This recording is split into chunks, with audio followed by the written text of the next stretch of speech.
do you envision bridging the gap between developed and developing nations in terms of climate finance and technology transfer to support climate adaptation and mitigation efforts? Great question. Every one of the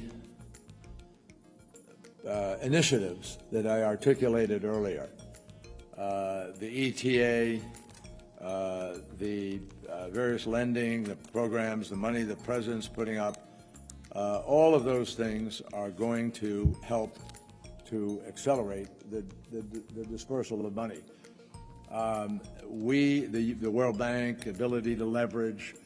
Here's where we've been, just very quickly. I don't want to go too long, but we've had a lot of programs and initiatives without money behind them. And we've all seen the struggle for $100 billion for the last whatever number of years. I guess it was 2015, so from 2016 forward, we've been struggling.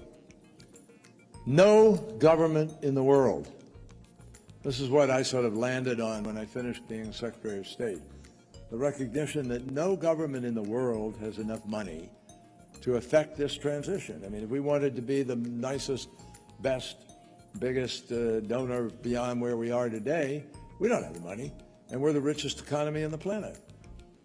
So what happened was in Glasgow, we worked together with the Glasgow presidency, with Alok Sharma, and with Mark Carney and a group of people, and they put together the GFANs, the Global Alliance of Asset Owners and Managers, because they have the money. And they came up with about $131 trillion that they felt would be ready to invest in climate-related kinds of activities if, here's the if you have a bankable deal. In other words, these folks, most of them are subject to fiduciary rules. They have to caretake the money that's given to them in certain ways that meet standards, which is what the world wants. We don't want fly-by-night operation where people run away with people's money. So you have standards. And those standards require you to do due diligence. Well, if you're in a business today and you're an asset manager, your due diligence should require you to take a look at what's the prospect of this investment. If I put $100 million into a bunch of condos on the coast of Florida or in Bangladesh or in, the island states of the Pacific, are they going to be there in 10 or 15 years? It would be irresponsible. So applying a standard to investment is not an unsmart thing to do. The problem is, it makes it harder. A lot of these companies, and I've talked a lot with these guys. Obviously, I've been in public life, but investing, I was on the banking committee and the finance committee, and I was chairman of the small business committee. I know something about investing. And people invest for a couple of purposes: to earn the most money they can as fast as they can, or to protect the money they have and earn a regular income that's safe, or a combination of the two. That's it. And so these companies are going to decide, hey, there's too much political unrest in that country, or there's just a new dictatorship that came in. We can't go there. Or, that place is corrupt, or whatever it is. There's currency issues. There's, force majeure. There are all kinds of things that enter into risk.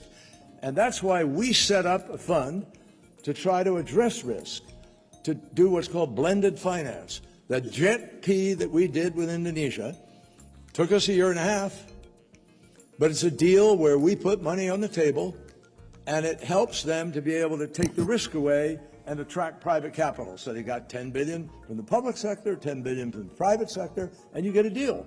We did the same thing in Egypt with Nuefe, where Egypt agreed to take out 11 gas turbines, or 8, and send gas to Europe.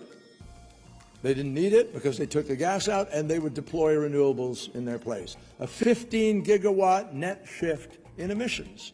That's what we were trying to do. But we could only do it if we had some cash. We had to put $500 million on the table in Egypt too. So, by the way, we don't have time for John Kerry or anybody else to be running around the world taking a year and a half, 2 years to get a deal together. We won't make 1.5 if that's the way we do it.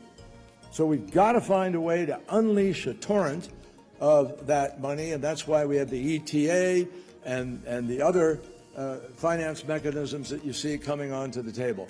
So we can excite the marketplace. And the more excited the marketplace gets, the more you're going to see some of these managers and owners say, oh man, there's money to be made in that. Let's get in there. And that changes the whole ballgame. And that's exactly what we're trying to do.